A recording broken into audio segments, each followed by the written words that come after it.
بوان دیمنên diltezîn û bi vê xemgîniya kûr a dilên şikestî xelkên Kobaniyê roja înê heftê tîrmeha 2023 pêşwazî li cenazeyên wan qurbaniyan kir ku belema wan li raserî peravên Cezayirê bin av bûbû.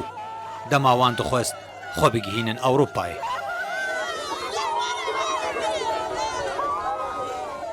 Tevaya wan 11 cenaze bûn, 3 jê yên bajarê Qamişlo û 8 din jî yên Kobaniyê bûn.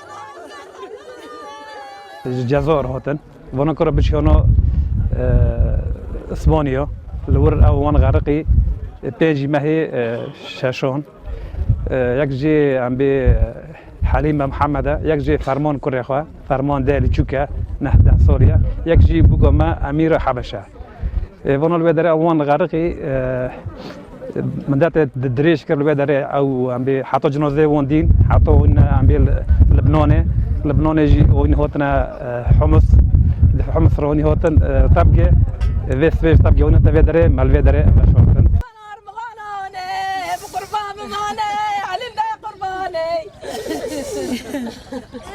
دایک باv خوشک برا û kesûkarên qurbaniyan bi dilekî şewat êşa xwe dibêjin û dibilînin. Vay Cezayir destpêkê de Cezayir vana ma şeşan pêncî mehê va xarq bûn wêrkê û destpêkê de ji wêrkê jî bû salek li wêrkê bûn vana salek bedî salekê ji niha jî me wanîne wêrkê ma heftî mehê vana jî li riya Liblanê re û hatine tevgê jî me wîne Kobanî wêrkê jî sêj qamiş lê bûn êdîn jî heşte ji Kobanê bûn ê gundê Qeremeç jî sê bûn û hîro navî wana jî Mesûd Birazê min e û pîra xwe û qîza xwe wana. Rêveberiya xweserkar li ser vegerandina cenazeyên wan qurbaniyan kir ku ji Cezayirê hatin şandin bo Lubnanê û ji wê derê birêya Himsê û Tebqayê hatin veguhestin bo Rojavayê Kurdistanê.